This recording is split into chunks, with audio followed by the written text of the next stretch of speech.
എല്ലാവർക്കും നമസ്കാരം. MTയുടെ പുതിയൊരു വീഡിയോയിലേക്ക് ഏവർക്കും സ്വാഗതം. പെഞ്ച് ടൈഗർ റിസർവിലെ അവസാന സഫാരിയാണ്. ഒരുപാട് കടുവ കാഴ്ചകൾ നൽകിയ പെഞ്ചിൽ നിന്ന് നമ്മൾ മടങ്ങുകയാണ്.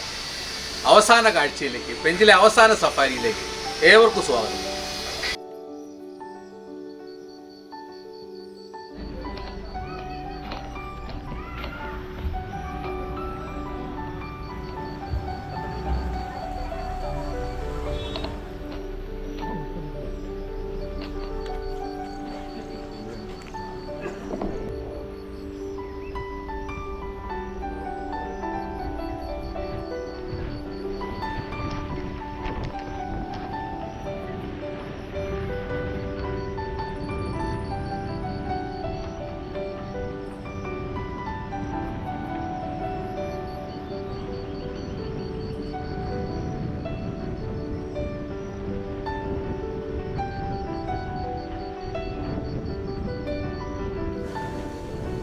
മധ്യപ്രദേശിലെ പെഞ്ചിലെ അവസാന സഫാരിയാണ്. ഈ സഫാരി കഴിഞ്ഞ ഉടൻ നമ്മൾ പോയത് ഗൗതംഗാവിലേക്കാണ്. കടുവയും തോലും മ്ലാവും പെയിന്റഡ് സ്റ്റോക്ക് പക്ഷികളും മലബാർ പൈഡ് ഹോൺബില്ലും മയിലും ഉടുമ്പും കാട്ടുപോത്തും കാട്ടുപന്നിക്കൂട്ടവും എല്ലാം കാഴ്ചകളായ മധ്യപ്രദേശിലെ കിടിലം വനപ്രദേശങ്ങളിലുള്ള കാടുകയറ്റം. തുടർ കാഴ്ചകളിലേക്ക് എത്തുവാൻ നമ്മുടെ ചാനൽ ഇതുവരെ സബ്സ്ക്രൈബ് ചെയ്തിട്ടില്ലാത്തവർ സബ്സ്ക്രൈബ് ചെയ്യുമല്ലോ.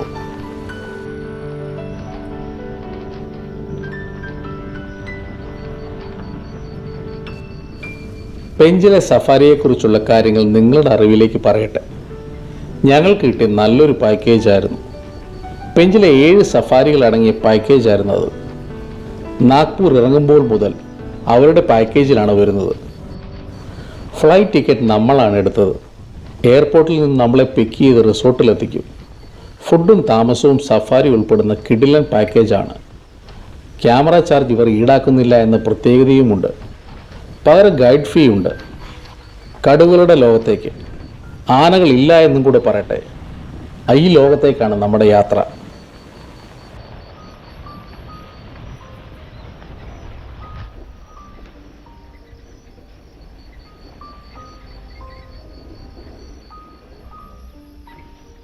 നോർത്തിലേക്കുള്ള നമ്മുടെ യാത്രയിൽ തഡോബ, പന്ന, പെഞ്ച്, ഗൗതംഗാവ് തുടങ്ങിയ പല ടൈഗർ റിസർവുകളിലേക്കും നാഗ്പൂരിൽ ഇറങ്ങിയിട്ട് പോകാവുന്നതാണ്.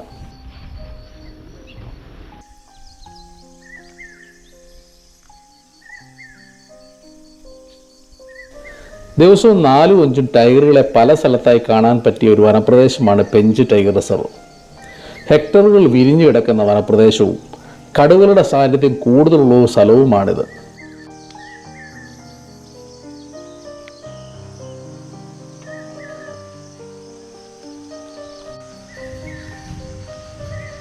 നമ്മുടെ കേരളക്കാടിൽ കാണാൻ പറ്റുന്ന മ്ലാവുകളെ അപേക്ഷിച്ച് ഇവിടുത്തെ മ്ലാവുകൾക്ക് കുറച്ച് വലിപ്പവും കൂടുതലാണ്. കടുവകളുടെ പ്രധാന ഭക്ഷണമാണിവ. ഈ കാഴ്ച തന്നെയാണ് നമുക്ക് മുന്നിലേക്ക് ആദ്യം എത്തിയത്. തടാകക്കരയിൽ വിശ്രമിക്കുന്ന മ്ലാവിൻ കൂട്ടം.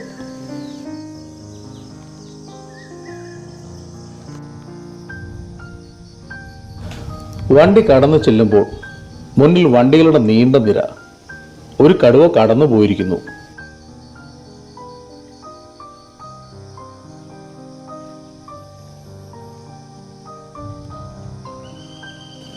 വെള്ളം കുടിച്ചിട്ട് ഏതോ വണ്ടിയുടെ മുന്നിൽ കൂടി ക്രോസ് ചെയ്ത് വലതുവശത്തെ കാട്ടിലേക്ക് കടന്നുപോയി. ഉള്ളിൽ എവിടെയോ അതുണ്ട്. അതിൻ്റെ വരവിനായി എല്ലാവരും കാത്തു നിൽക്കുകയാണ്.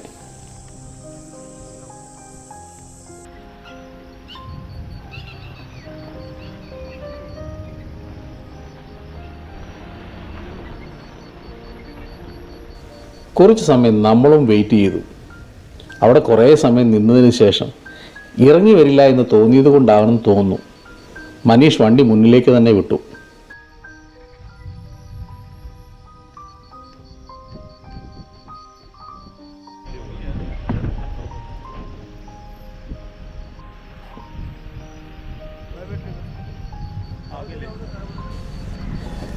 കോളർ വാലി എന്ന അമ്മക്കടുവയുടെ മരണം നടന്ന സ്ഥലത്ത് നമ്മൾ എല്ലാ സഫാരിയിലും പോയിരുന്നു. അവിടെ എപ്പോഴും പെയിന്റഡ് സ്റ്റോക്ക് പക്ഷികളുടെ സാന്നിധ്യമുണ്ടായിരുന്നു.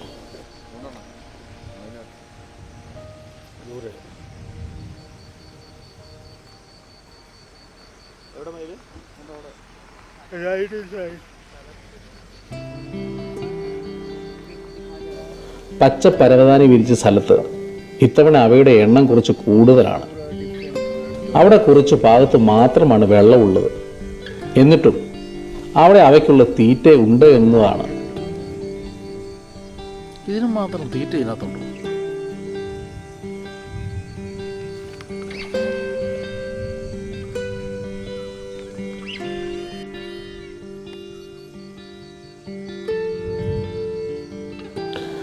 അവ ഇവിടെ വരാനുള്ള പ്രധാന കാരണം ഇതുതന്നെയാണ്.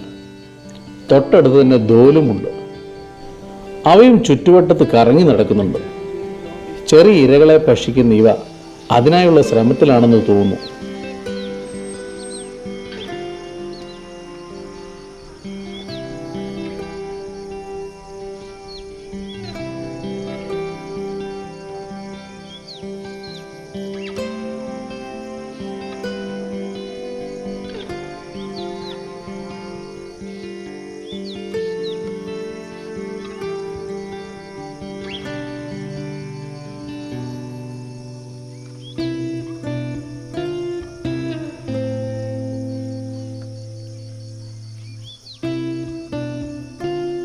കഴിഞ്ഞ ദിവസം ഈ പ്രദേശങ്ങൾ കൂടി യാത്ര ചെയ്യിച്ചപ്പോൾ ഇതുപോലെ ഒരുപാട് കാഴ്ചകൾ നമ്മൾക്ക് മുമ്പിൽ വന്നിരുന്നു.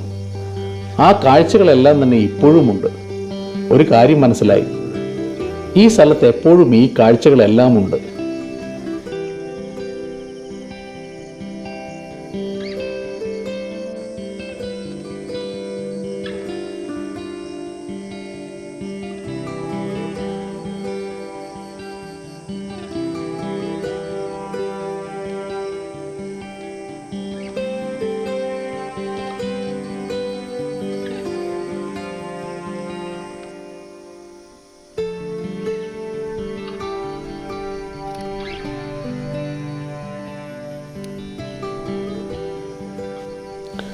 മുന്നിൽ ആ ജീവികളെല്ലാം തന്നെയുണ്ട്. കാഴ്ചകളുടെ ഫ്രെയിം മാറിയാലും ഇവിടെ ഇത്ര ഓപ്പണായ സ്ഥലമായതുകൊണ്ട് തന്നെ അവയെ നമുക്കിവിടെ കാണുവാൻ സാധിക്കുമെന്നതാണ്.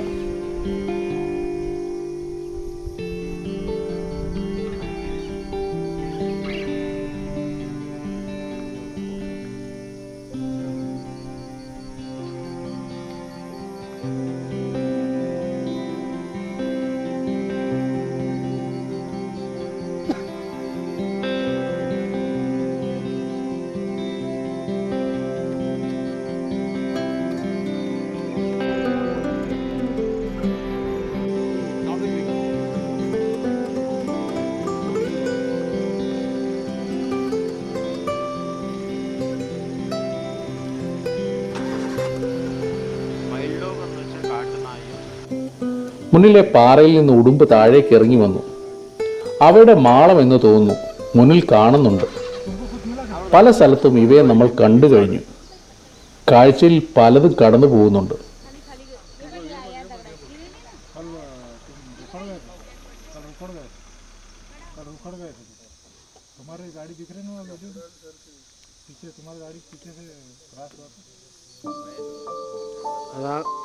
ആ പുത്തിനകത്ത് കയറുന്നു അല്ലേ?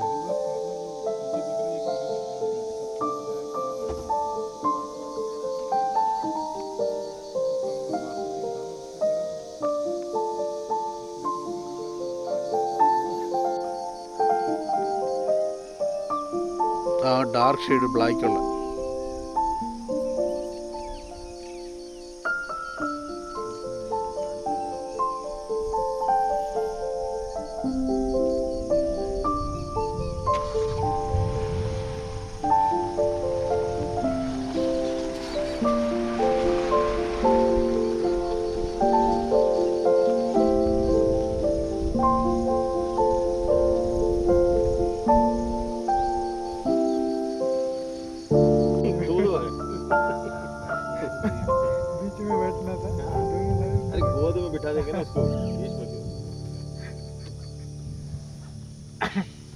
മനസ്സിലായോ? അവനെ മടിയിലിരുത്തി വിടാം.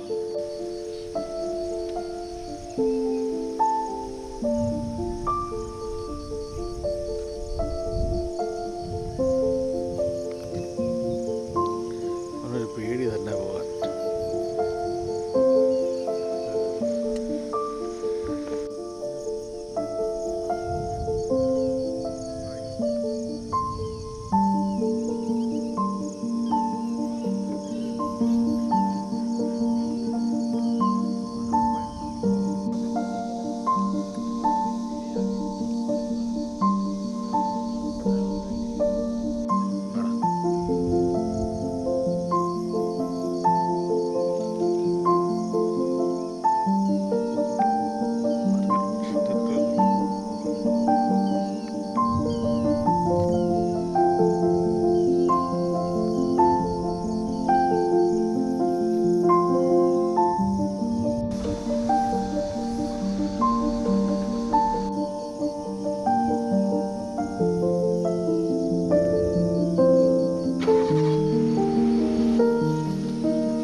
രാവിലത്തെ ഭക്ഷണം കഴിക്കാറായപ്പോൾ മനീഷ് വണ്ടി നേരെ സ്ഥിരം സ്ഥലത്തേക്ക് വിട്ടു.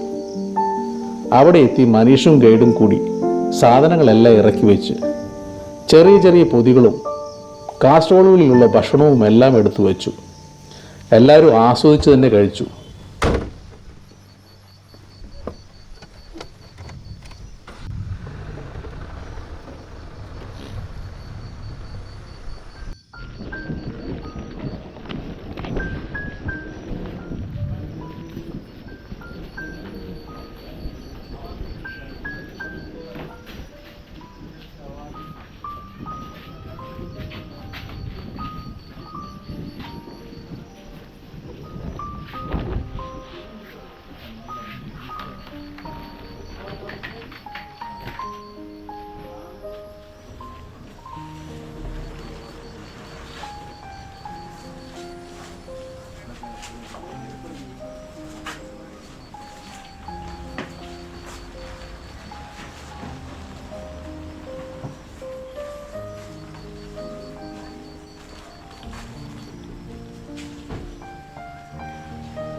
റിസോർട്ടിലെ ഭക്ഷണവും അവർ തന്നുവിടുന്നതും റിസോർട്ടിൽ നിന്ന് തരുന്നതുമെല്ലാം ഉഗ്രം ഭക്ഷണം തന്നെയായിരുന്നു.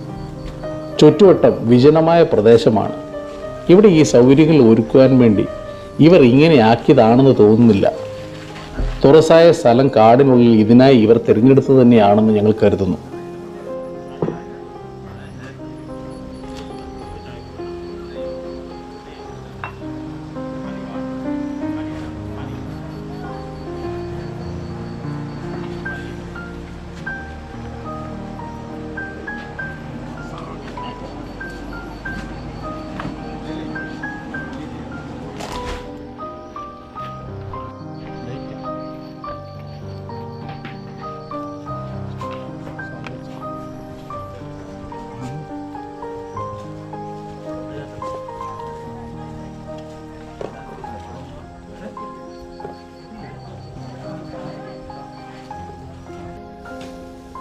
ഭക്ഷണത്തിന് ശേഷം കുറച്ച് സ്ഥലങ്ങളെല്ലാം നമ്മൾ ചുറ്റിക്കറങ്ങി.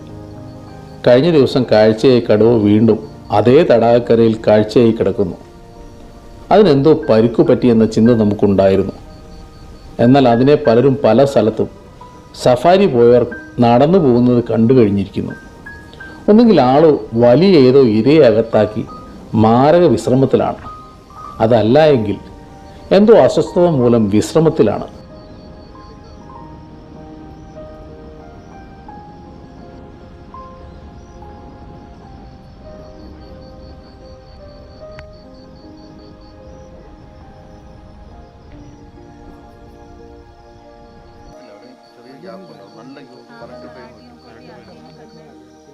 ഇവരെടുത്തതിന് ശേഷം പോകാൻ പോകും. നിങ്ങളെടുത്ത് കഴിഞ്ഞൊന്നും പറഞ്ഞു ഇവിടെ ഒന്നും കിട്ടത്തില്ല, കാണത്തു പോലും. അതിൻ്റെ അരികിലെത്തുമ്പോൾ ആള് നല്ല ഉറക്കത്തിലാണ്. അതേ ഫ്രെയിം ആയതുകൊണ്ട് തന്നെ വലിയ താല്പര്യമില്ലാതെ തന്നെയാണ് കൂടെയുള്ളവരും മറ്റു പലരും ഈ കാഴ്ച പകർത്തിയത്.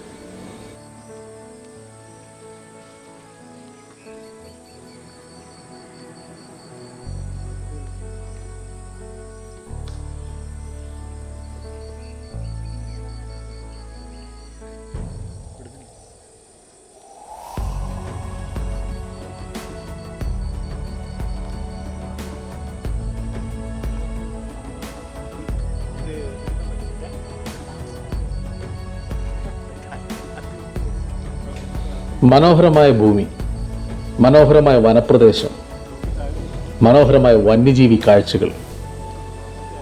ഈ വനപ്രദേശത്ത് നിന്ന് നമ്മൾ മടങ്ങുകയാണ്. മധ്യപ്രദേശിലെ പെഞ്ച് ടൈഗർ റിസർവ് വല്ലാത്തൊരു അത്ഭുതം തന്നെയായിരുന്നു. 6 സഫാരികളിൽ 8 ടൈഗർ സൈറ്റിങ്ങുകൾ.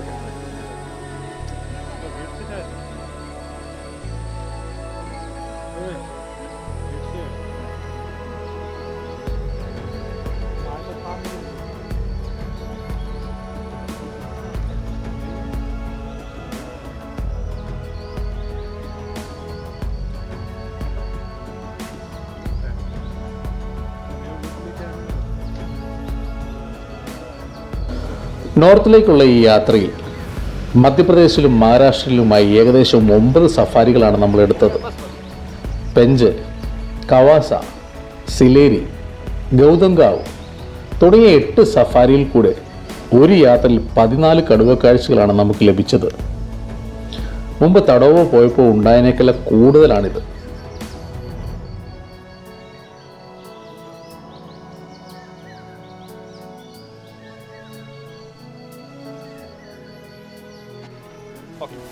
വീണ്ടും ഈ വനപ്രദേശത്ത് എത്താമെന്ന പ്രതീക്ഷയിൽ മടങ്ങട്ടെ. പുതിയ വനവന്യജീവി കാഴ്ചകളുമായി വീണ്ടും കാണാം. ആ കാഴ്ചകൾ നിങ്ങൾക്ക് മുമ്പിലേക്ക് വീണ്ടും എത്തുവാൻ നമ്മുടെ ചാനൽ ഇതുവരെ സബ്സ്ക്രൈബ് ചെയ്തിട്ടില്ലാത്തവർ സബ്സ്ക്രൈബ് ചെയ്യുമല്ലോ. വീണ്ടും കാണാം. ജോബി കരിക്കാടൻ MTI.